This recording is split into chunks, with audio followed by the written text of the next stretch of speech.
everyone, Susie here, and today we're playing Watcher of Realms. For today's video, we're going to take a look at CALISTA. She's coming very soon for some events.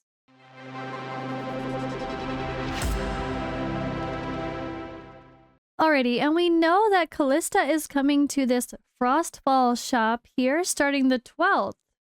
So those events are starting. We've seen it on the calendar. It's here. It's in game. It's about to all kick off on Thursday. So I figured today, let's take a little bit of a deep dive and check out this new hero. I am here on the test server, just to be clear though, and we're taking a look at her now. Really interested in her. She has a great look. I think they did beautiful work with the graphics. Let's of course look at that first, right? She feels like an arbiter. But I guess the Watchers kind of have that vibe as well. Definitely fits the vibe of the other Watchers though, I guess, too. But you would think she could be an arbiter, and you wouldn't be surprised. Okay, I like it. Solid. The hair is kind of weird. Looks like she doesn't have any hair, but then she does. I don't know how I feel. Oh, booty. Hey. Hey, girl, hey. We'll just leave that here. You're welcome. Alright, CALISTA, the Spear of Valor. Okay, I'm gonna twist her because you guys won't listen to what I'm saying because you'll be looking at her butt. Alright, kidding, not kidding. Fighter, normal damage. So there's been a lot of magic damage fighters lately, so this is probably a good thing. With Eldrick's spear in hand, CALISTA ceaselessly adapts and improves on the battlefield. Her powerful strikes knock back enemies with tremendous force. So multi-target attack, alright. Each attack has a 15% chance to trigger a special attack that deals 250% damage to 2 targets in range and knocks them back. The hero's attack deals 20% more damage to targets not blocked by this hero. So she's going to help take out extra hero or enemies that are about to push through. And she does knockback. So that's really great to have another hero who's good for the bottom lane of Gear Dungeon 2, right? Like where people use Edith or Borit. Having a knockback is awesome. We definitely need more options for that. So good choice. Good choice, I would say. Let's take a look at her stats. So same range when she's promoted, at least. 4,700 attack. Typical, not crazy. Definitely not like insane. 3,100 defense, though. That's higher than a lot. Almost 20,000 HP as well. So she's definitely got that mixture of a fighter and a tank vibe going here, which also is interesting too because dealing extra damage to targets not blocked. All right, let me just look here again. Cost is 20, so she's a little bit expensive. Typical block of 2, and then 2.5 attack interval, 100 attack speed. Okay, Rage Regen Auto is 12. All right, not bad. So the basic attack is an AoE physical attack. Damage up to 5 enemies, and it does have an extra space in front, like I showed here for the normal range. So looks good to me. Here's the ultimate. Okay, let's watch the little visual. Ooh, that's cool. I like it. Okay, I see the knockback. It's knocking back like 1 enemy, right? Or 2, okay. So deals 240% damage 2 times and knocks back up to 5 targets. The graphic only shows it looking like it's knocking back 1 at a time, though. I guess it's pushing them and holding them off. Okay. Interesting. So she's definitely made for Gear Dungeon 2 for people that don't have an Edith, or just as another option. You can't only have one option. I mean, to be fair, luckily the rare Borit can sub in, but still. Dawn's Salvation. Each target knocked back increases the damage by 3%, stacking up to 5 times and lasting for 10 seconds. When at full attacks, increases the chance of triggering the talent by 3%. Okay. That chance to trigger the special attack. with bonus knockbacks and extra damage. Alright, I like it. And Dawn's Reckoning. When knockback is triggered, inflicts a mark on the targets for 10 seconds. While marked, each time the target moves 0.5 tiles on their own, they take 1 instance of damage equal to 50% of the hero's attack. Okay. So she's definitely just a typical magic physical attack damage fighter. But she definitely has this tank side to her too. I guess technically Borat, he's just a little fighter too, and he has knockback. But yeah, kind of, I don't know. It definitely gives it more utility than the average fighter because the knockback helps control a larger amount of enemies coming at you where, like, you know, their block is only 2, they're a fighter. But if they're knocking back heroes, it gives them more chance to kill them before they actually get through.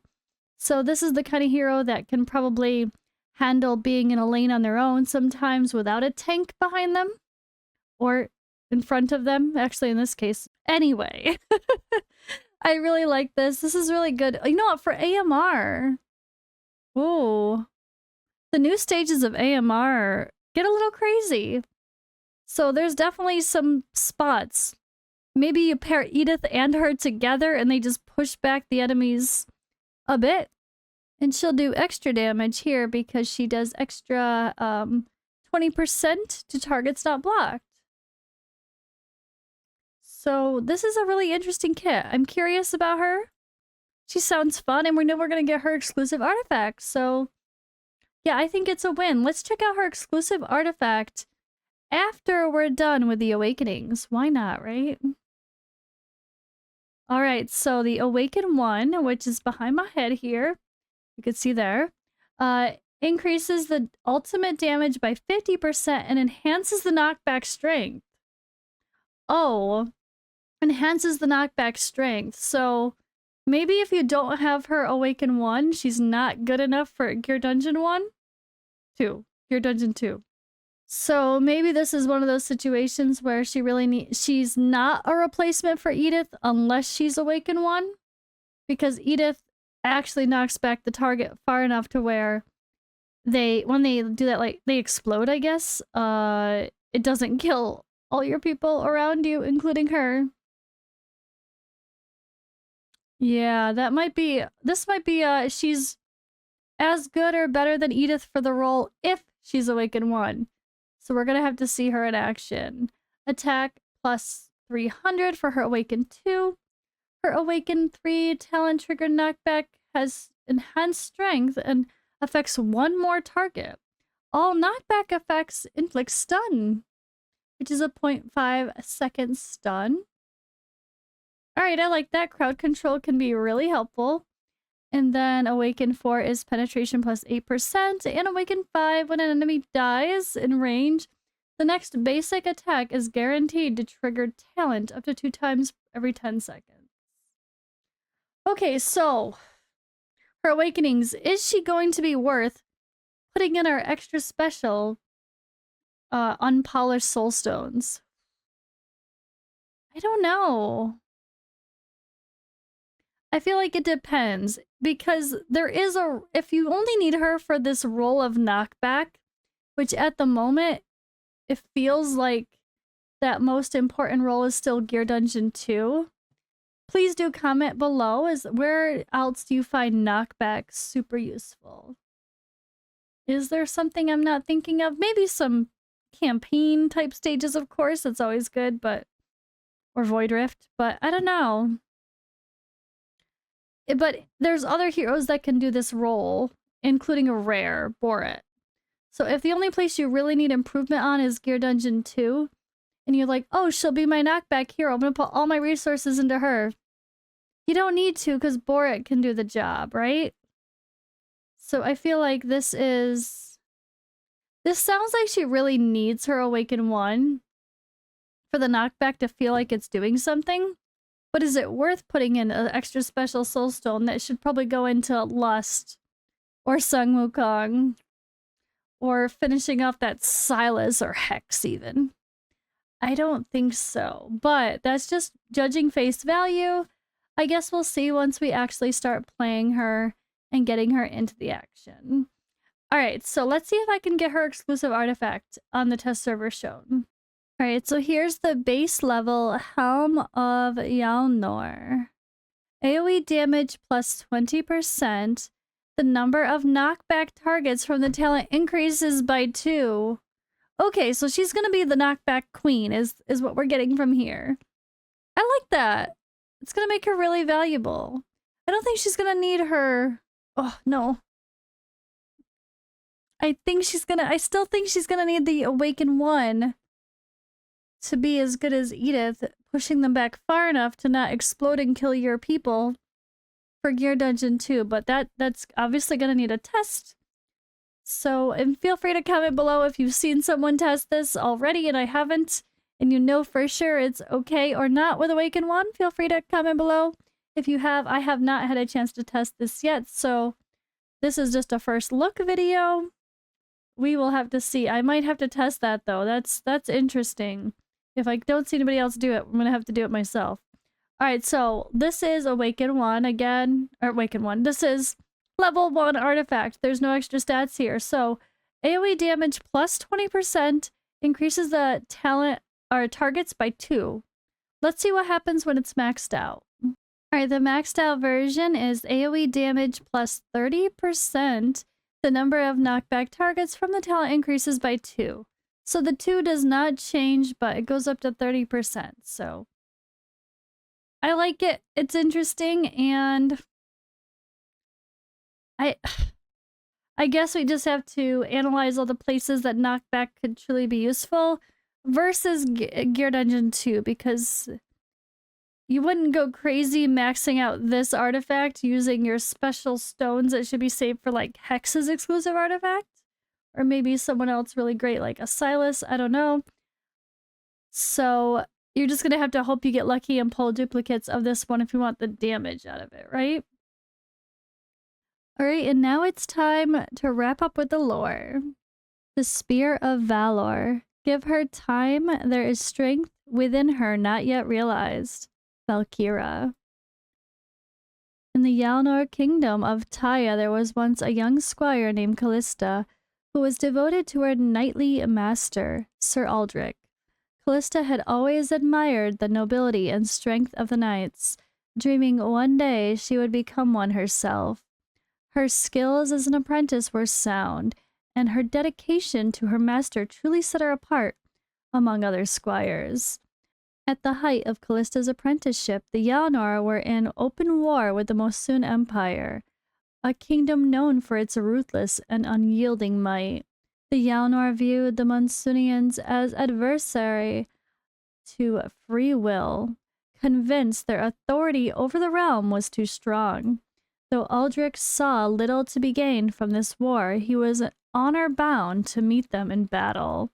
But CALISTA's world shattered when Sir Aldrich was struck down before her eyes. As the battlefield descended into chaos and her comrades began to retreat, CALISTA felt a surge of determination and grief that galvanized her into action.